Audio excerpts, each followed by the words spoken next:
यहेजकेल अध्याय 16 पद 1 से। फिर प्रभु का यह वचन मेरे पास पहुंचा, हे मनुष्य के संतान, यरूशलेम को उसके घिनौने कामों का ज्ञान करा और कह, प्रभु परमेश्वर यरूशलेम से यूं कहता है, तेरा जन्म और तेरी उत्पत्ति कनान देश की है। तेरा पिता एमोरी और तेरी माता हित्ती थी। और जिस दिन तू उत्पन्न हुआ उस दिन तेरी नाभि नहीं काटी गई और न तुझे नहलाया गया ताकि तू कोमल हो जाए। न तुझ पर नमक लगाया गया, न तुझे लपेटा गया। मैंने तुझ पर दया करने के लिए ऐसा कुछ करने के लिए तुझे दोषी ठहराया। परंतु जिस दिन तू उत्पन्न हुआ उसी दिन तुझे खुले मैदान में फेंक दिया गया, जिससे तू घृणा करने लगा। और जब मैं तेरे पास से होकर निकला और तुझे अपने ही खून में लथपथ देखा, तो मैंने तुझसे कहा, जब तू अपने खून में लथपथ था तो जीवित रह। हाँ, मैंने तुझसे कहा, जब तू अपने खून में लथपथ था तो हे रक्त, जीवित रहो। मैंने तुझे मैदान के रक्त के समान बढ़ाया है और तू बढ़कर महान हो गई है और तू उत्तम आभूषणों से सुसज्जित हो गई है। तेरे स्तन सुडौल हो गए हैं और तेरे बाल बढ़ गए हैं, जबकि तू नग्न और नंगी थी। अब जब मैं तेरे पास से होकर गुजरा और तुझे देखा तो देख, तू प्रेम के समय थी। और मैंने अपने आंचल को तेरे ऊपर ओढ़ाया और तेरी नग्नता को ढांप दिया। हाँ, मैं तुझसे शपथ लेता हूँ और तेरे साथ एक वाचा बांधता हूँ, प्रभु परमेश्वर कहता है, और तू मेरी हो गई। यहेजकेल अध्याय 16 और पद 8। दो अपरिवर्तनीय बातें। C.H. स्पर्जन द्वारा प्रभु के दिन की शाम 30 अक्टूबर 1887 को दिया गया एक उपदेश।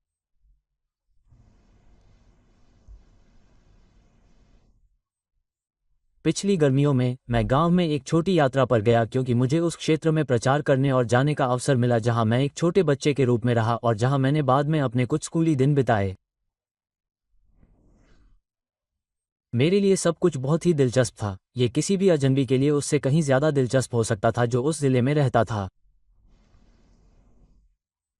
अब मैं चाहता हूं कि आप में से कुछ, खास तौर पर आप जो प्रभु से प्रेम करते हैं, अपने शुरुआती दिनों के बारे में सोचें जब आप अनुग्रह में बच्चे थे। मैं उससे भी पहले आपके आध्यात्मिक जन्म के समय के बारे में बताता हूं। वे पहले घंटे जब आपका अपने प्रभु के प्रति प्रेम सच्चा और उत्कट था और आपके आसपास की हर चीज ताज़ा, उज्ज्वल और आनंदमय थी। आत्मकथाएं आमतौर पर दिलचस्प होती हैं अगर वे आत्मकथाएं हों। कहने का मतलब है, अगर व्यक्ति के जीवन की घटनाओं को सही ढंग से बताया गया हो। लेकिन मुझे लगता है कि किसी भी व्यक्ति के लिए सबसे दिलचस्प जीवनी उसकी अपनी जिंदगी होती है। उस किताब को शेल्फ से उतारें और उसे देखें। आप कहते हैं कि आपने डायरी नहीं लिखी है, ठीक है, शायद नहीं, लेकिन आपकी याददाश्त में एक होगी। आपने पीप की डायरी या एवलिन की डायरी पढ़ी होगी। वे दिलचस्प हैं, लेकिन मैं चाहता हूं कि आप अपनी खुद की पढ़ें। यादों की किताब के पन्ने पलटें और उन पहले समयों के बारे में सोचें जब आपने उद्धारकर्ता को खोजा और पाया। जब आपने पश्चाताप किया, जब आपने विश्वास किया, जब आपने खुद को प्रभु के प्रति समर्पित किया। यीशु ने जब तुम्हें अपना बनाया और तुमने उसे अपना बनाया।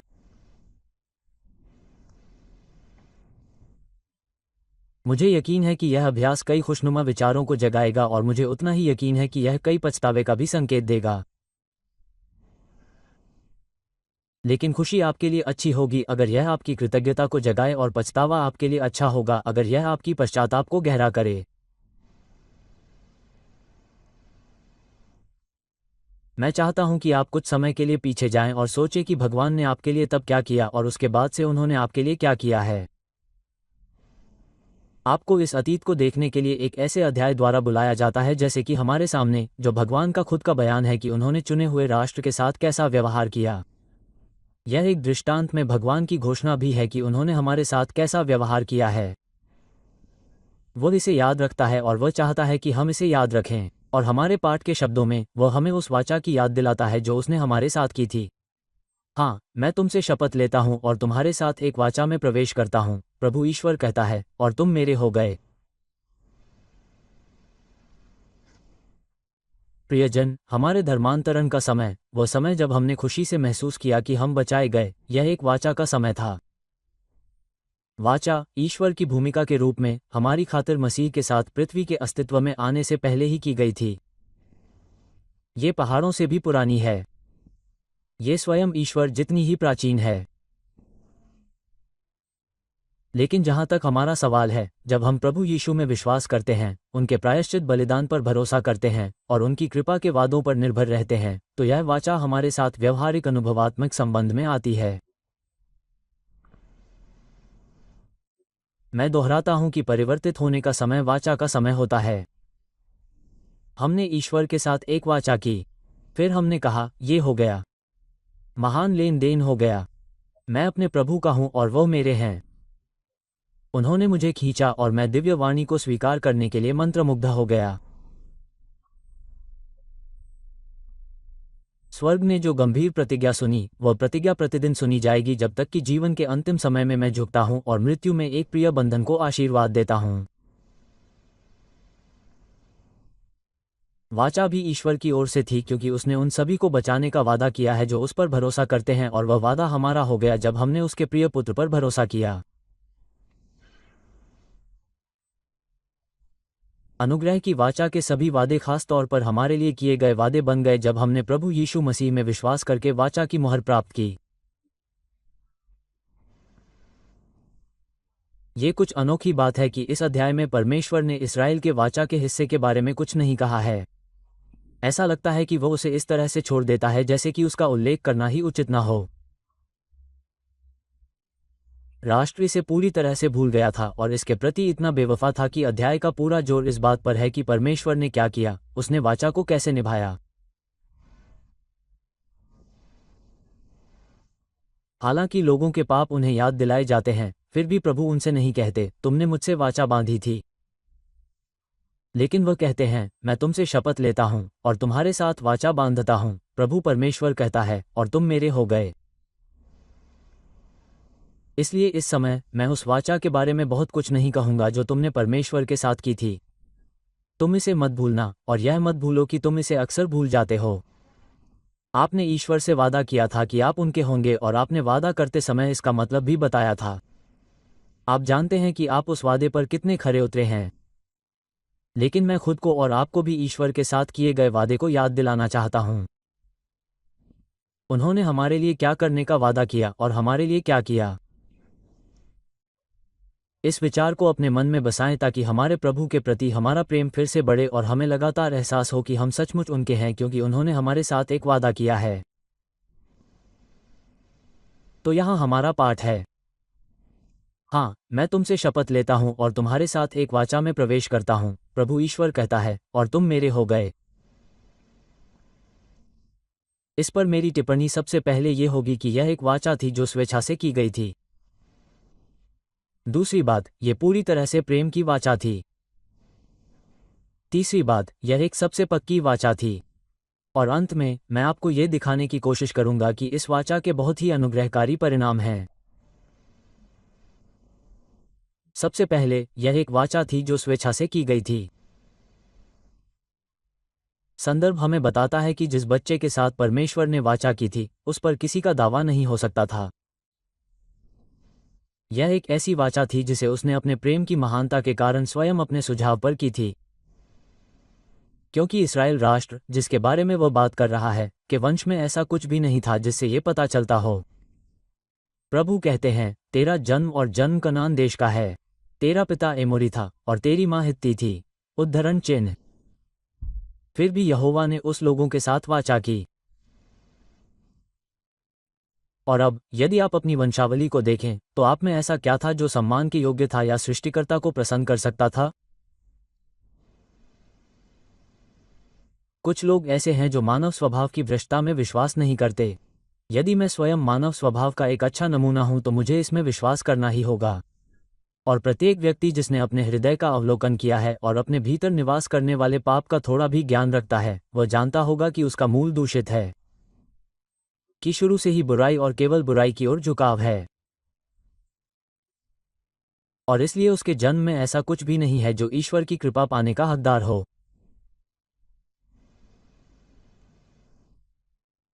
यदि ईश्वर अधर्मी मनुष्य के साथ वाचा करता है तो मनुष्य इतना तुच्छ प्राणी है कि यह ईश्वर की ओर से कृपालु कृपा का कार्य होना चाहिए। लेकिन यदि ईश्वर पापी मनुष्य के साथ वाचा करता है तो वह इतना अपमानजनक प्राणी है कि यह ईश्वर की ओर से शुद्ध, मुक्त, समृद्ध, संप्रभु अनुग्रह का कार्य होना चाहिए।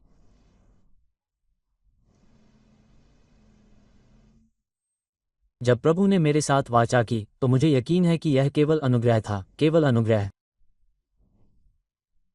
और मुझे लगता है कि आप सभी जो जानते हैं कि उस वाचा का क्या अर्थ है और उसमें रुचि का दावा कर सकते हैं, मेरे मामले में कहेंगे कि किसी भी तरह से यह अनुग्रह और केवल अनुग्रह का था। ये ईश्वरीय अनुग्रह से मुक्त रूप से की गई वाचा थी क्योंकि हमारी वंशावली ऐसा नहीं बताती थी। हमारी स्थिति में भी इसकी सराहना करने के लिए कुछ भी नहीं था। इस बेचारे बच्चे को कभी नहलाया या कपड़े नहीं पहनाए गए थे, उसे उसकी सारी गंदगी में मरने के लिए छोड़ दिया गया था। उसमें ऐसा कुछ भी नहीं था जिससे राहगीरों का ध्यान उसकी ओर जाता। और हम स्वभाव से क्या थे? हे प्रिय मित्रों, आइए हम लज्जा और शर्म के साथ सोचें कि प्रभु को जानने से पहले हम कैसे हुआ करते थे। हम अपने मूल स्वरूप को पीछे की ओर देखते हैं। हमारे पहले पिता के पतन पर हमारा स्वभाव कैसे चकनाचूर और टूट गया। हम सभी खुलेआम पापी नहीं थे।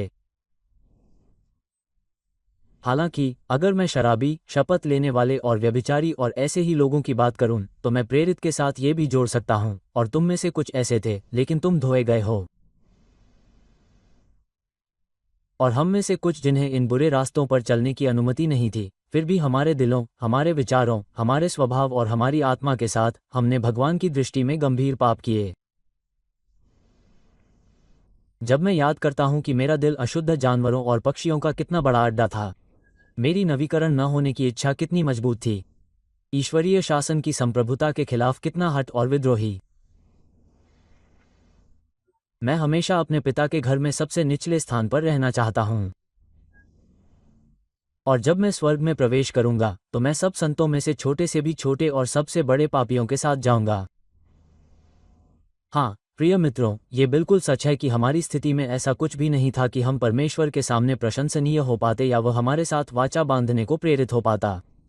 यह इसलिए संभव था क्योंकि वह ऐसा करता, क्योंकि वो जिस पर दया करना चाहता है उस पर दया करता है। क्योंकि जब वह अपनी दया की महानता दिखाता है तो उसे लगता है कि उसे वहां भी दिखाना चाहिए जहां इसकी सबसे ज्यादा जरूरत है। इसलिए वो गुणों को नहीं बल्कि दुखों को देखता है, योग्यताओं को नहीं बल्कि अयोग्यों को देखता है।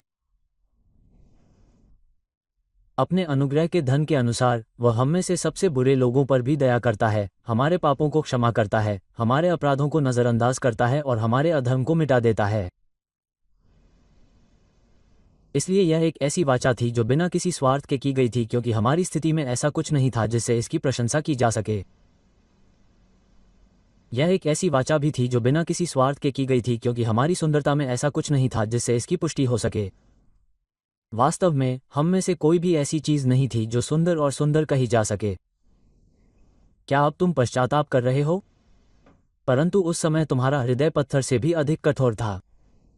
क्या अब तुम विश्वास कर रहे हो? तब तुम अविश्वासी थे। क्या अब तुम परमेश्वर के लिए उत्साही हो? तब तुम उसके विरुद्ध उत्साही थे।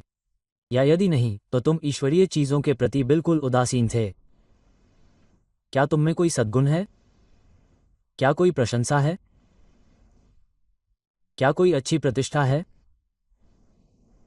जब परमेश्वर ने तुम्हारे साथ वाचा बांधी थी तब वे नहीं थीं।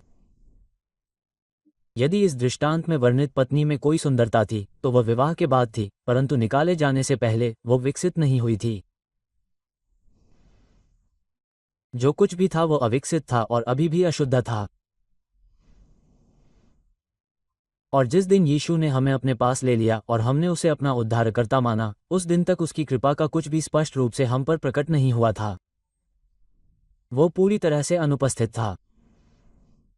तो हे भाइयों और बहनों, आइए हम उस मुक्त अनुग्रह की स्तुति और महिमा करें जिसने आप और मेरे साथ वाचा की है। ये पहला बिंदु है, यह एक वाचा थी जो पुनर्तः मुक्त रूप से की गई थी। लेकिन हम अपने गौरवशाली विषय के किसी एक भाग पर अधिक समय नहीं लगा सकते। इसलिए हम अगले स्थान पर देखते हैं कि यह पुनर्तः प्रेम की वाचा थी। अपने पाठ को इसके संदर्भ में लेते हुए हम सीखते हैं कि यह वाचा एक विवाह की वाचा थी। ये बहुत ही अद्भुत बात है कि परमेश्वर अपने लोगों के साथ विवाह की वाचा में प्रवेश करे, लेकिन उसने ऐसा किया है। प्रभु यीशु मसीह ने हमारे स्वभाव को अपने ऊपर ले लिया है और वह हमारी हड्डी का हड्डी और हमारे मांस का मांस बन गया है। इसलिए जब पौलुस विवाह के बारे में बात कर रहा है तो वह कहता है, इस कारण मनुष्य अपने माता पिता को छोड़कर अपनी पत्नी से जुड़ जाएगा और वे भी एक तन होंगे। और फिर वह कहते हैं, यह एक महान रहस्य है। लेकिन मैं मसीह और कलीसिया के बारे में बात कर रहा हूं, जिसका अर्थ है कि मसीह अपने लोगों के साथ जुड़ गया है और अपने चुने हुए लोगों के साथ स्वभाव से एक हो गया है।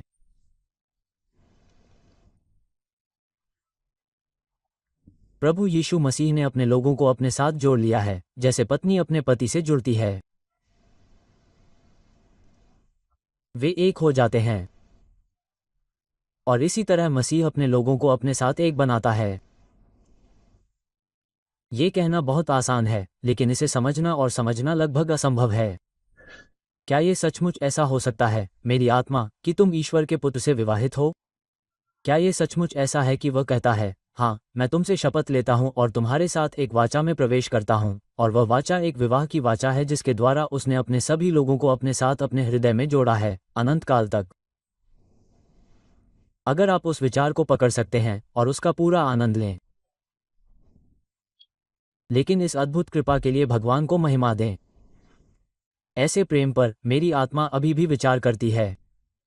इतना महान, इतना समृद्ध, इतना मुक्त प्रेम। पवित्र आश्चर्य में खोए हुए कहो, हे भगवान, मुझसे ऐसा प्रेम क्यों? Hallelujah, hallelujah.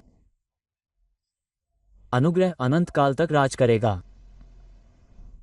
यह एक वाचा थी जो पूरी तरह से प्रेम से बनी थी। यह उस तरीके से साबित होता है जिस तरह से इसे निभाया गया था। देखें कि यह कैसे कहा गया है, फिर मैं तुम्हें पानी से धोता हूँ। हाँ, मैंने तुम्हारे ऊपर से खून को अच्छी तरह से धोया और मैंने तुम्हें तेल से अभिषेक किया।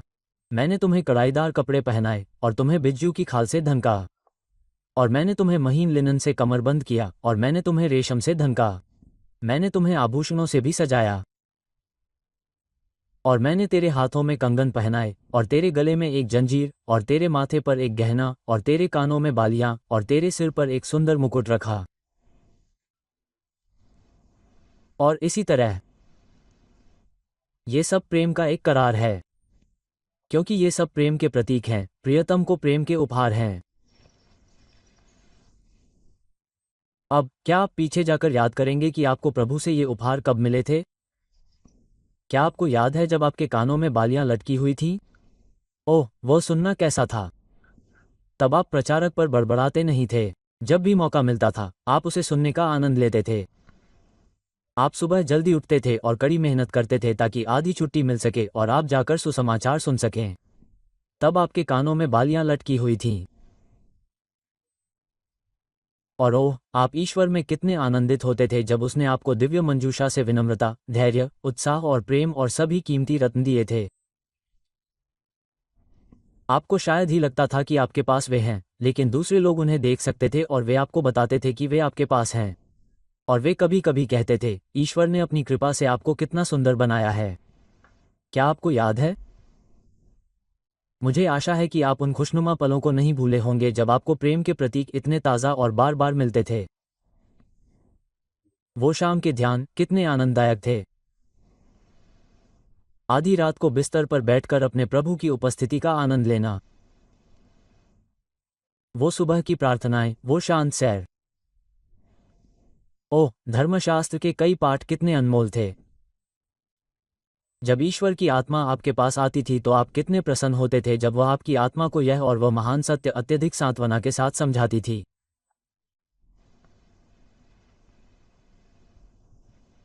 मैं आपको केवल ये याद दिला रहा हूं कि प्रभु ने आपके लिए क्या किया है। जहां तक मेरी बात है, वह मेरे लिए केवल प्रेम, अच्छाई और दयालुता से भरा रहा है और कुछ नहीं। हे यहोवा, आप मेरी आत्मा के लिए सचमुच एक धन्य पति हैं। मैं आप में कोई दोष नहीं ढूंढ सकता। नहीं, मेरे पास ऐसे शब्द हैं जिनसे मैं आपकी पर्याप्त प्रशंसा कर सकूं, जो आपके द्वारा मेरे सामने से होकर गुजरने के लिए पर्याप्त हैं। क्या आप भी यही नहीं कहते? मुझे लगता है कि आप ऐसा ही कहते हैं। जैसा कि हमने अभी गाया, धूल तू मुझसे पूछता है कि मैं कौन हूँ? हे मेरे प्रभु, तू मेरा नाम जानता है। फिर भी यह प्रश्न आपके साथ मेरे संबंध का समर्थन करने के लिए एक दलील देता है। तूने एक बार एक दुष्ट को विद्रोह करते देखा, अंधाधुंध साहस के साथ तेरी कृपा का उपहास किया, तेरी शक्ति को चुनौती दी, उस दरिद्र विद्रोही को, हे प्रभु, मैं एक पापी था, हताश होकर प्रार्थना करके तेरी दया की शरण में गया, तेरी दया ने मेरी सुनी और उसे मुक्त कर दिया। हे प्रभु, वह दया मुझ पर हुई। तब से कई दिन बीत चुके हैं। मैंने कई बदलाव देखे हैं, फिर भी अब तक कायम हैं। तेरे सिवा मुझे कौन संभाल सकता है? आइए हम प्रभु के नाम की स्तुति करें। जिस तरह से वाचा निभाई गई है, वह प्रेम की वाचा साबित हुई है। और प्यारे दोस्तों, मैं नहीं चाहता कि आप भूलें कि यह एक प्रेम की वाचा होनी चाहिए, जो ईश्वर ने हम जैसे प्राणियों के साथ की है, क्योंकि इससे प्रभु को कोई लाभ नहीं हो सकता। उसे हमसे क्या लाभ हो सकता है? वह कह सकता है, अगर मैं भूखा होता तो मैं तुम्हें नहीं बताता, क्योंकि दुनिया मेरी है और उसकी परिपूर्णता भी। हम सर्वशक्तिमान को क्या गौरवान्वित कर सकते हैं? हम उसे क्या श्रद्धांजलि दे सकते हैं, जो स्वर्ग और पृथ्वी का अधिकारी है? क्या मेरा उत्साह शांत नहीं हो सकता? क्या मेरे आंसू हमेशा बह सकते हैं? वे उसके लिए किस काम के होंगे? नहीं, यदि प्रभु हमारे साथ वाचा बांधता है, तो यह उसके अपने किसी लाभ के लिए नहीं हो सकता। ये केवल हमें लाभ पहुंचाने की इच्छा से ही होना चाहिए। इसलिए आइए हम ईश्वर के उस निस्वार्थ स्वनिर्मित प्रेम के प्रति श्रद्धा से नतमस्तक हों, जिसे हम उस प्रिय घड़ी से जानते हैं जब हम उसके चरणों में पहुंचे और उसने हमारे साथ वाचा बांधी और हम उसके अपने हो गए।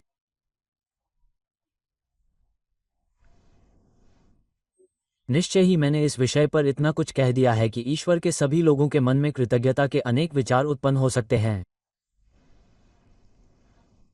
लेकिन अब मैं आपको एक और मुद्दे पर ले जाना चाहता हूं। वो तीसरी बात है, यह एक बहुत ही पक्की वाचा थी। मैं तेरी शपथ खाता हूं और तेरे साथ वाचा बांधता हूं। ईश्वर जो वाचा विश्वासियों के साथ बांधता है, वह हमेशा के लिए बनी रहती है। यह ऐसी चीज नहीं है जिसे बच्चों के खिलौनों की तरह कुछ ही घंटों में तोड़ा जा सकता है। यह एक चिरस्थायी वाचा है। उस 60वें पद को पढ़ें। फिर भी मैं तेरे साथ अपनी वाचा को स्मरण करूंगा जो तेरी जवानी के दिनों में हुई थी, और मैं तेरे साथ एक चिरस्थायी वाचा स्थापित करूंगा। मुझे चिरस्थायी चीजों के बीच रहना कितना अच्छा लगता है। आप जानते हैं, कनाडा में वे सर्दियों में बर्फ के महल बनाते हैं और वे बहुत सुंदर चीजें होती हैं। लेकिन फिर जब वसंत आता है तो वे महल कहाँ होते हैं? और गर्मियों में जिस नींव पर वे बने थे, वह सेंट लॉरेंस नदी में पिघल जाती है। ईश्वर अपने विश्वासी लोगों के साथ उन बर्फ के महलों जैसी वाचाएं नहीं करता है। उसकी वाचा सुरक्षित है, हालांकि पृथ्वी के पुराने स्तंभ झुक जाते हैं। यदि ईश्वर ने आपको बचाने का वादा किया है, जैसा कि उसने किया है, यदि आप यीशु पर विश्वास करते हैं, तो वह आपको मृत्यु और नरक से भी बचाएगा। इस पर आप निश्चिंत रहें और दाऊद के साथ कहें, उसने मेरे साथ एक चिरस्थायी वाचा की है, जो हर चीज में व्यवस्थित और पक्की है। यहाँ आराम करने के लिए कुछ है। मैं तुमसे शपथ लेता हूँ और तुम्हारे साथ एक वाचा में प्रवेश करता हूँ। वह चाहता था कि यह बनी रहे, और इस बात के प्रमाण के तौर पर कि वह इसे बनाए रखना चाहता था, उसने शपथ लेकर इसकी पुष्टि की। मनुष्यों के बीच भी जहाँ शपथ होती है, वहाँ सभी प्रश्नों का अंत होना चाहिए। और यदि यहोवा स्वर्ग की ओर हाथ उठाकर शपथ लेता है, तो उसके बाद कौन ये कहने का साहस करेगा कि कोई प्रश्न संभव है? जिस दिन हमने प्रभु यीशु मसीह पर विश्वास किया, उसने मानो हमसे शपथ ली, निश्चय ही मैं तुम्हें आशीर्वाद दूंगा। जो कोई विश्वास करेगा और बपतिस्मा लेगा, वह उद्धार पाएगा। हमें यहोवा के वादे से अधिक किसी चीज की जरूरत नहीं थी। लेकिन परमेश्वर ने प्रतिज्ञा के उत्तराधिकारियों को अपनी सलाह की अपरिवर्तनीयता दिखाने की इच्छा से इसे शपथ द्वारा पुष्ट किया कि दो अपरिवर्तनीय बातों के द्वारा जिनमें परमेश्वर का झूठ बोलना असंभव था, हमें एक दृढ़ सांत्वना मिले जो शरण लेने के लिए भागे हैं ताकि हमारे सामने रखी आशा को प्राप्त कर सकें।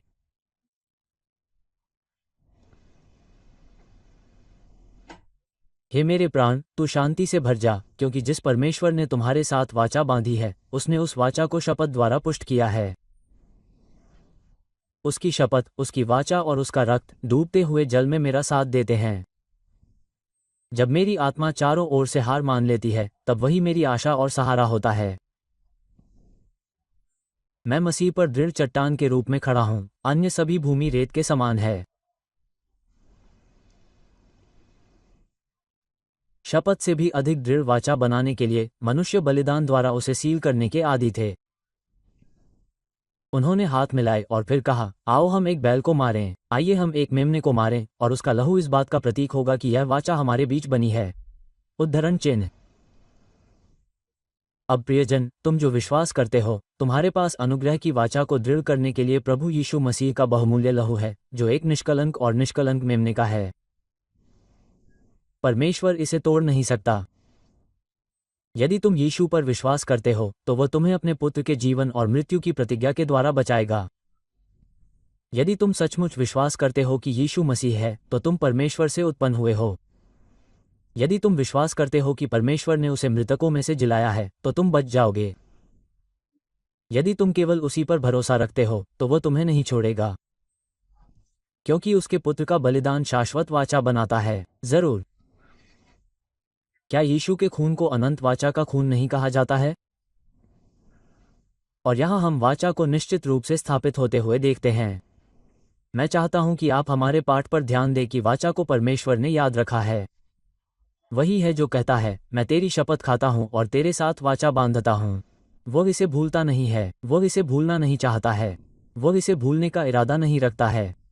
वह कहते हैं, क्या कोई स्त्री अपने दूध पीते बच्चे को भूल सकती है कि वह अपने गर्भ के पुत्र पर दया न करे? हाँ, वे भूल सकते हैं, लेकिन मैं तुम्हें नहीं भूलूंगा। देख, मैंने तुम्हें अपने हाथों की हथेलियों पर उकेरा है। तुम्हारी दीवारें निरंतर मेरे सामने हैं। प्रभु को वह याद है जो उसने किया था जब उसने शपथ ली थी कि वह अपने लोगों को बचाएगा और जब उसने वाचा को पक्का करने के लिए मसीह को दिया।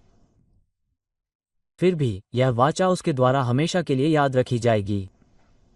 मैं वो 60वां पद फिर से पढ़ूंगा। फिर भी, मैं तेरे साथ अपनी वाचा को याद करूंगा जो मैंने तेरी जवानी के दिनों में की थी, और मैं तेरे साथ एक शाश्वत वाचा स्थापित करूंगा।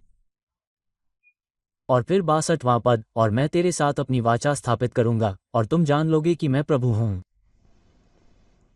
उसने नूह के साथ एक वाचा की कि वह फिर से पृथ्वी को बाढ़ से नष्ट नहीं करेगा। और उसने उस वाचा के प्रतीक के रूप में बादल में अपना इंद्रधनुष लटकाने का वादा किया। और उसने आज तक ऐसा किया है। उसने पृथ्वी को जल प्रलय से नष्ट नहीं किया। और उसकी वाचा, जो उसने महान नूह के साथ की थी, जो हमारा सच्चा विश्राम है, अटल है और तब भी अटल रहेगी जब आकाश और पृथ्वी मिट जाएंगे।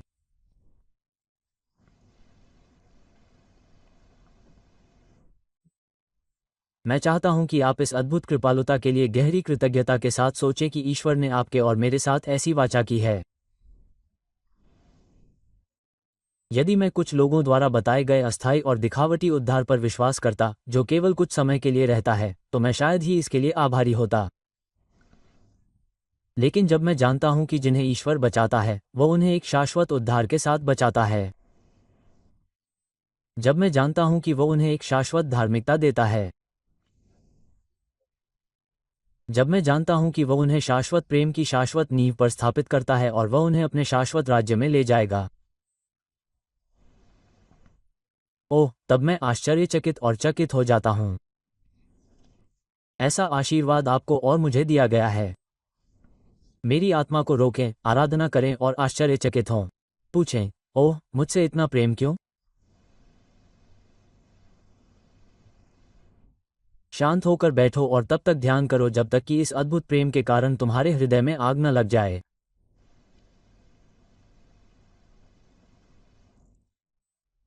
मैं ये कहकर समाप्त करता हूं कि इस वाचा में बहुत ही अनुग्रहकारी परिणाम शामिल हैं।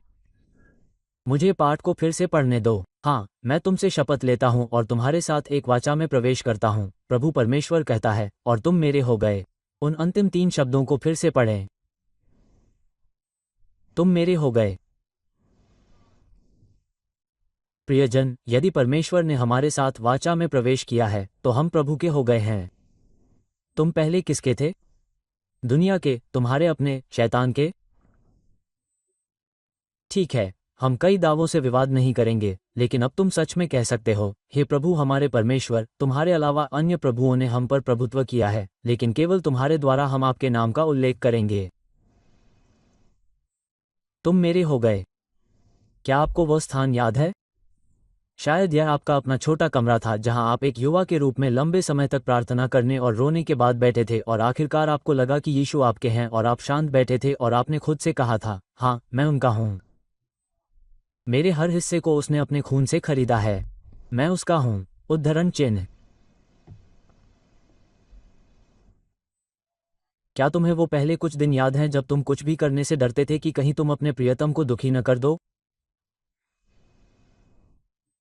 तब तुम वो सब करना चाहते थे जिससे तुम उसे खुश कर सको जिसके तुम सेवक बन गए थे। मुझे धर्मशास्त्र का एक पद याद है जिसे मैं एक युवा आस्तिक के रूप में अक्सर दोहराता था क्योंकि यह मुझे बहुत प्रिय था। मैं कहता हूं कि तुम भी इसे पसंद करते हो। ये है, बलिदान को वेदी के सींगों तक रस्सियों से बांधो। हमने तब महसूस किया था कि हम पवित्र मसीह हैं। क्या हम अब भी उतना ही महसूस करते हैं? तुम मेरे हो गए ताकि उस विवाह वाचा में लौट सको जिसके बारे में प्रभु बोलते हैं। जब पति ने अपनी दुल्हन की उंगली में अंगूठी पहनाई तो उसने उससे कहा, तुम मेरी हो गई हो। क्या तुम्हें याद है जब तुमने अपनी उंगली पर अनंत शाश्वत वाचा प्रेम की अंगूठी महसूस की थी जिसे मसीह ने वहां रखा था? तुम मेरी हो गई। ओह, वह एक आनंदमय दिन था, एक धन्य दिन, खुशी का दिन जब उसकी पसंद का मुझे पता चला और मैंने अपनी पसंद उसे तय कर दी। प्रियजन, हमें प्रभु के और अधिक होने की आवश्यकता है। जब से हम उसके बने हैं, हम उसके प्रेम और दया के पात्र हैं। उसने हमारे लिए सब कुछ किया है। मैं तुम्हें नहीं बता सकता कि उसने क्या किया है, और नहीं मैं तुम्हें बता सकता हूं कि उसने क्या नहीं किया है। जो कुछ भी चाहा जा सकता है और जिसकी कामना की जा सकती है, वह सब मसीह ने तुम्हारे और मेरे लिए किया है। यहाँ उसने अपनी पत्नी को किस तरह कपड़े पहनाए, कैसे सजाया और कैसे ताज पहनाया, इसकी एक लंबी सूची दी है। यह मुझे 103वें भजन संहिता के उस पद की याद दिलाता है जहाँ लाभों की सूची अपने चरम पर पहुँचती है। जिसने तुम्हें प्रेममयी करुणा और कोमल दया का मुकुट पहनाया है।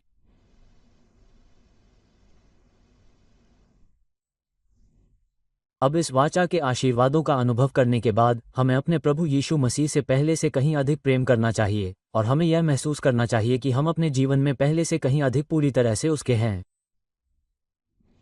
यदि हम ऐसा महसूस करते हैं तो ये हमें वाचा के बंधन को व्यवहारिक रूप से नवीनीकृत करने के लिए प्रेरित करेगा। तू मेरा हो गया। प्रभु ने हमारे लिए जो कुछ भी किया है, उसके बाद हम फिर से उसके हो जाएं। आओ, हम फिर से उसके सामने समर्पण करें। यदि तुम में से कोई अपने प्रभु से फिर गया हो या उससे रूठ गया हो, तो आओ और परमप्रधान के सामने अपनी प्रतिज्ञाओं को नवीनीकृत करो।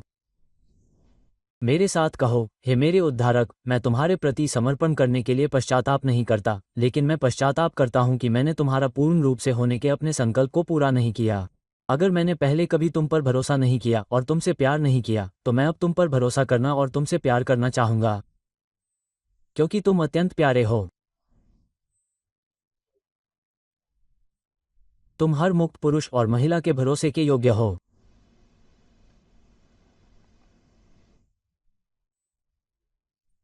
आइए हम सब एक बार फिर अपने उस प्यारे सिर पर हाथ रखें जो हमारे पापों के बोझ से झुका हुआ था, और उस प्यारे चेहरे को देखें जिसने अपनी प्रेम भरी निगाहों से हमारे जीवन को कई बार रोशन किया है।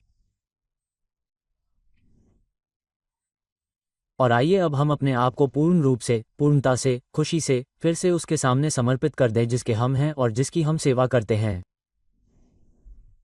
ईश्वर आपको ऐसा करने में मदद करें। और आप जिन्होंने ऐसा पहले कभी नहीं किया है, आप इसी पल यीशु के पास आएं। आपकी एकमात्र आशा उसी में है। ईश्वर अपने सेवक यशायाह के मुंह से कहता है, देखो, मैंने उसे लोगों के लिए एक गवाह, लोगों के लिए एक नेता और सेनापति के रूप में नियुक्त किया है। ईसा मसीह को छोड़कर परमेश्वर और मनुष्य के बीच कोई वाचा नहीं है। तो आओ और मसीह को अपना उद्धारकर्ता मान लो। और परमेश्वर ने तुमसे शपथ ली है और तुम्हारे साथ एक वाचा की है कि वह तुम्हें कभी नहीं त्यागेगा। लेकिन जिस दिन वह अपने गहने बनाएगा, तुम उसके हो जाओगे। परमेश्वर अपने नाम के लिए ये प्रदान करे। आमीन।